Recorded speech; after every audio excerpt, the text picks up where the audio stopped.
Longtemps Loup Noir s'est méfié des 6 loups qui couraient avec Deng. Et ses seules autres expériences, à l'exception bien sûr de sa fratrie, étaient les loups choisis qui rôdaient aux alentours du village. Or, leur condition même conduit ces derniers à n'entretenir entre eux que des relations presque toujours de compétition.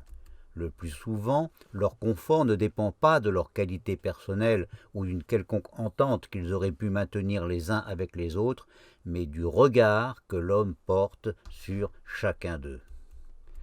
Tout congénère étant d'abord un concurrent, il devient essentiel que chacun se définisse une place dans ce permanent rapport de concurrence. Approcher un loup choisi, c'est donc se soumettre ou affronter le risque d'un combat pour soumettre. Rien de tel avec les loups de Deng. Loup Noir le comprit très vite.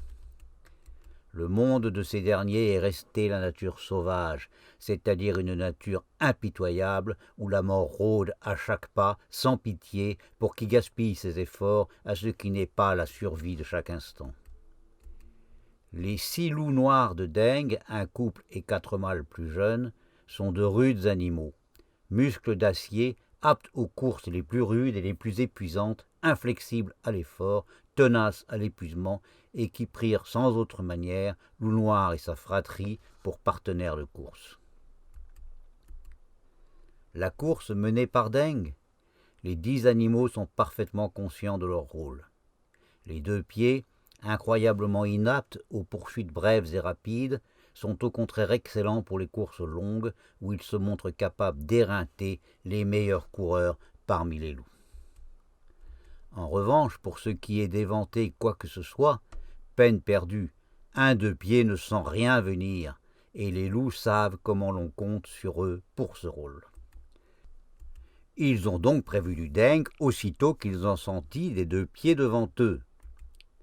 Deng a continué la course, les loups ont compris. Aujourd'hui, c'est du 2 pieds que l'on chasse. Seuls, ou à moins d'être à la dernière extrémité, jamais les loups n'oseraient donner la chasse à des 2 pieds. La frénésie de la poursuite n'en est que plus grande. Deng s'arrête.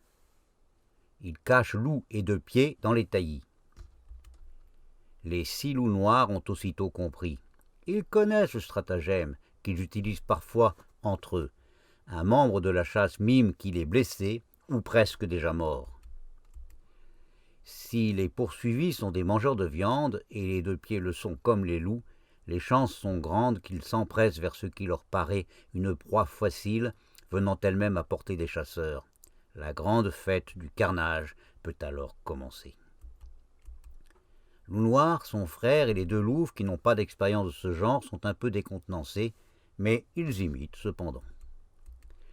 Et c'est avec la plus parfaite instantanéité qu'ils participent à l'assaut mortel, terrassant tous ensemble en un clin d'œil le 2 pieds qu'ils ont isolé du troupeau, qui prend alors le large à sa guise.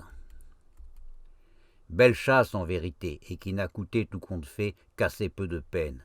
Les 10 loups, liés à présent par le pacte du sang de chasse, sont désormais complices.